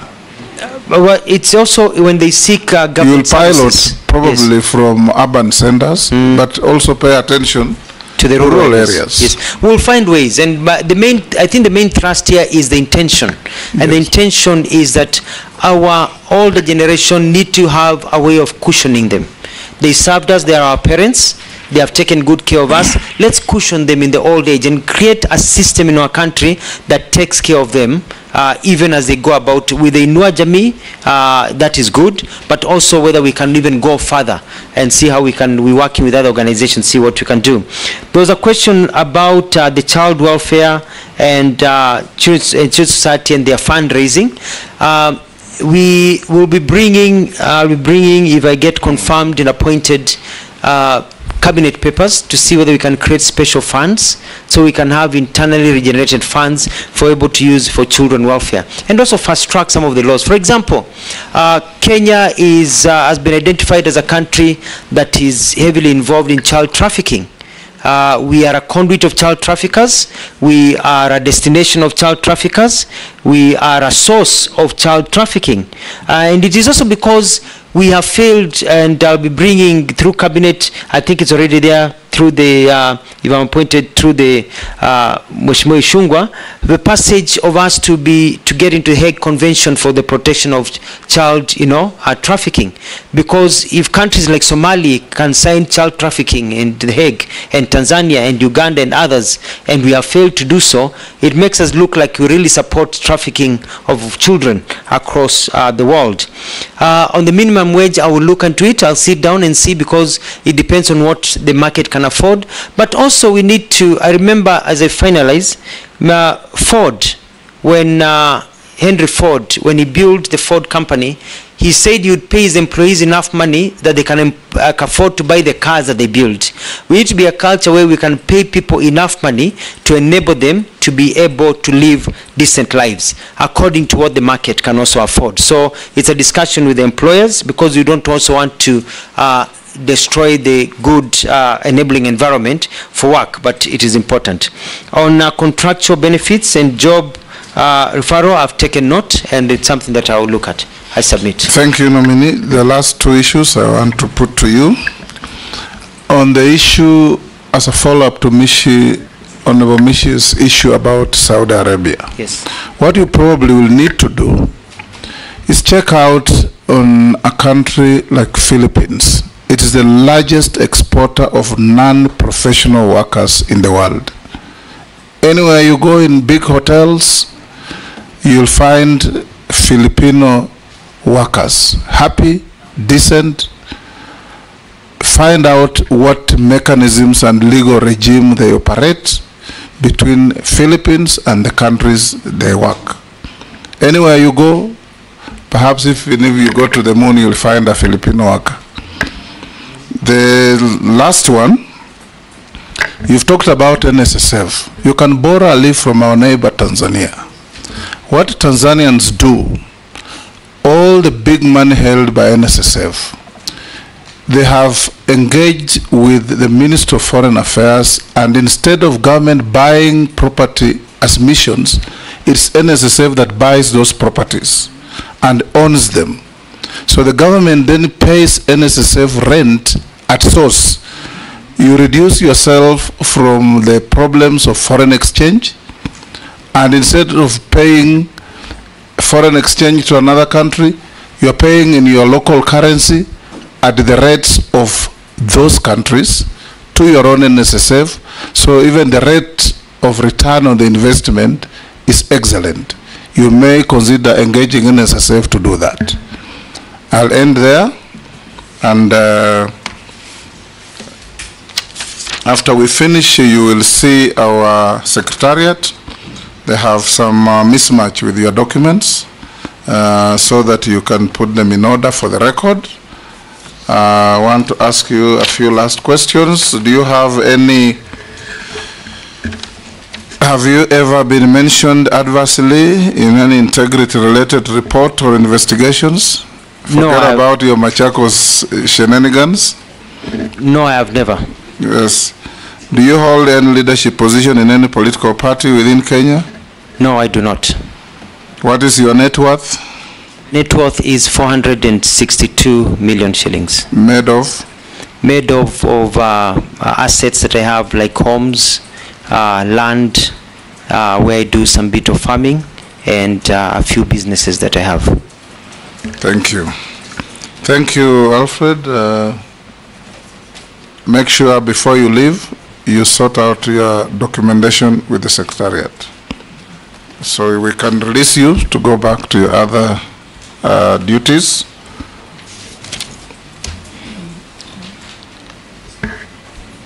And thank yes, you. Yes, pardon? As say? Yes. Oh, how? Sorry. Yes, you appeared before us in 2022. How much were you worth then? I think that's a serious omission.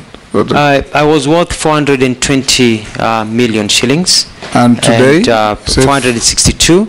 Yes. It's been about 9 to 10% normal growth in terms of land value and growth in the industries. Thank you. You may be escorted by our sergeant. Have a good day and a blessed Sunday.